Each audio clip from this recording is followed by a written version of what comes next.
남미의 작은 나라 우루과이, 그곳에는 세계에서 가장 가난한 대통령이라 불린 한 사람이 있었습니다. 대통령궁 대신 허름한 시골 농가에서 살며 자신의 월급 90%를 기부하고 1987년 낡은 하늘색 비틀 자동차를 직접 몰고 출퇴근했던 사람, 호세 무이카. 그가 남긴 유명한 말이 있습니다. 나는 가난한 것이 아니라 적게 갖기를 선택했을 뿐이다.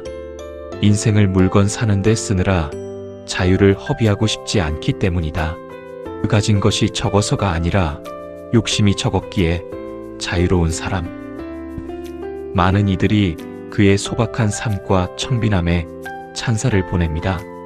하지만 우리가 진짜 주목해야 할 것은 그의 외적인 가난이 아니라 그 가난을 선택하게 만든 그의 정치적 철학과 통합의 리더십입니다. 호세 무이카는 원래 혁명가였습니다. 1960년대 우루과이는 극심한 빈부격차와 정치 혼란에 빠져 있었고 그는 무장 게릴라 조직 투파마로스에 참여합니다. 독재 정권에 맞서 정부와 충돌하며 여러 차례 체포되었고 총상을 입기도 했습니다. 그리고 결국 13년의 긴 수감 생활, 그중 상당 기간은 햇빛조차 들지 않는 독방이었습니다. 누구보다 마음의 깊은 증오와 분노의 상처를 품을 만한 인물이었죠. 하지만 그가 감옥에서 나와 정치인이 되었을 때 그는 복수나 피해 정치를 선택하지 않았습니다. 그는 훗날 이렇게 회고했습니다. 증오를 품으면 결국 가장 먼저 무너지는 건 자기 자신이다. 과거에 묶여 있으면 앞으로 나아갈 수 없다며 자신을 탄압했던 정적들과 손을 잡았습니다. 대화와 타협을 통해 우루과이 사회를 하나로 묶어냈고 그리고 마침내 민주주의 정치인이 되어 2010년 우루과이 대통령이 됩니다. 대통령이 된 뒤에도 그는 달라지지 않았습니다. 호화로운 관절을 거부했고 농장에서 꽃을 키우며 살았습니다. 기자들이 물었습니다. 왜 그렇게 검소하게 사십니까? 그는 웃으며 말했습니다. 가난한 사람은 적게 가진 사람이 아니라 끝없이 더 원하며 살아가는 사람이다. 이 말은 단순한 청빈의 철학이 아닙니다. 그는 인간의 탐욕과 정치의 욕망이 사회를 분열시키고 사람을 불행하게 만든다고 보았습니다.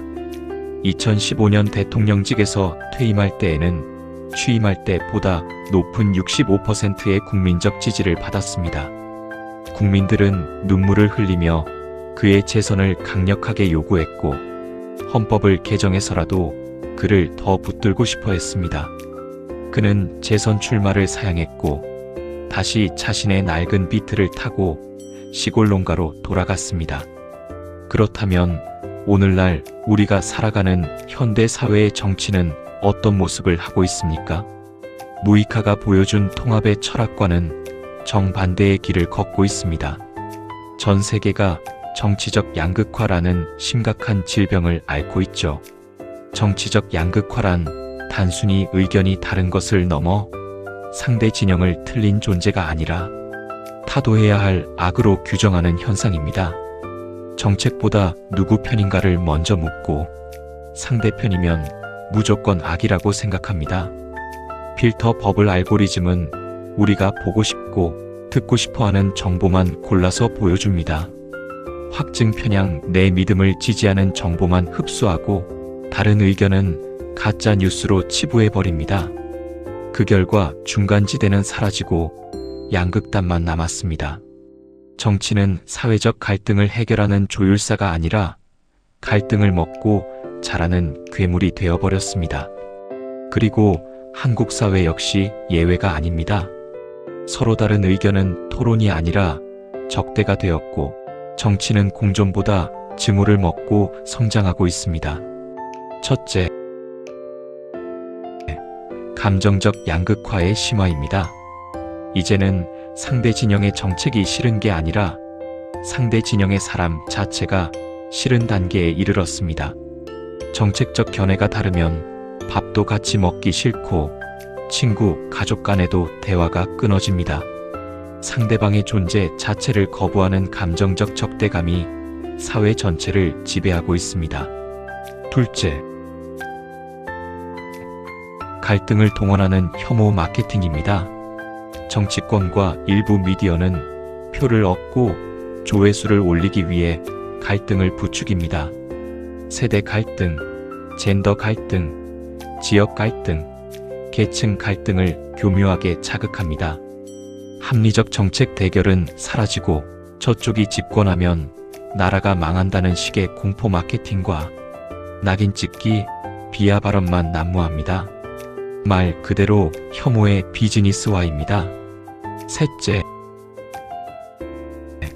진영 논리에 갇힌 팬덤 정치입니다.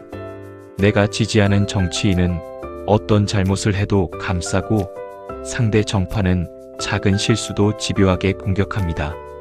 비판적 성찰은 사라지고 맹목적인 추종만 남았습니다. 이 과정에서 합리적인 토론이나 중간지대의 타협은 배신으로 낙인 찍혀 설 자리를 잃게 됩니다. 이러한 혐오 정치는 결국 평범한 시민들의 삶을 파괴합니다. 진짜 해결해야 할 민생 법안, 기후위기, 저출생, 양극화 같은 미래 과제들은 정치적 정쟁에 밀려 뒤로 방치되고 있습니다. 오늘 영상에서는 호세 무이카의 삶과 철학을 통해 현대 정치의 위기를 돌아보고 한국 사회가 잃어버린 것은 무엇인지 함께 생각해 보겠습니다. 첫째, 정치는 권력 투쟁이 아니라 공존의 예술이 되어야 합니다. 무이카는 정적을 섬멸해야 할 적이 아니라 함께 우루과이를 이끌어갈 파트너로 보았습니다. 우리 정치권도 상대를 인정하는 존중의 정치를 복원해야 합니다. 승자독식의 정치 구조를 바꾸는 선거제도 개혁이나 권력을 나누는 제도적 장치를 고민해야 할 때입니다. 둘째, 시민사회의 정치적 문해력을 높여야 합니다. 선동과 혐오 언어에 흔들리지 않는 현명한 시민들이 필요합니다. 자극적인 유튜브 채널이나 편향된 뉴스에서 한 걸음 물러나 나와 다른 의견도 귀 기울여 듣는 훈련을 해야 합니다. 상대방의 주장에서 틀린 점만 찾으려 하지 말고 왜 저런 생각을 하게 되었을까를 먼저 묻는 공감의 능력이 필요합니다. 셋째, 삶을 위한 정치로 의제를 전환해야 합니다. 무이카가 왜 그렇게 검소하게 살았을까요? 그는 물질적 풍요가 인간의 행복을 보장하지 않는다는 것을 알았고 정치가 집중해야 할 곳은 시민의 소박한 행복과 삶의 질이라고 믿었기 때문입니다. 이념 전쟁, 역사 전쟁 같은 소모적인 정쟁에서 벗어나 노동, 주거, 복지, 환경 같은 시민의 일상을 지킨다는 정치를 요구해야 합니다. 호세 무이카는 퇴임 연설에서 이런 말을 남겼습니다. 인생에서 중요한 것은 이기는 것이 아니라 넘어질 때마다 다시 일어서는 기계다. 우리의 민주주의는 지금 혐오와 갈등이라는 큰 돌에 걸려 넘어져 있습니다.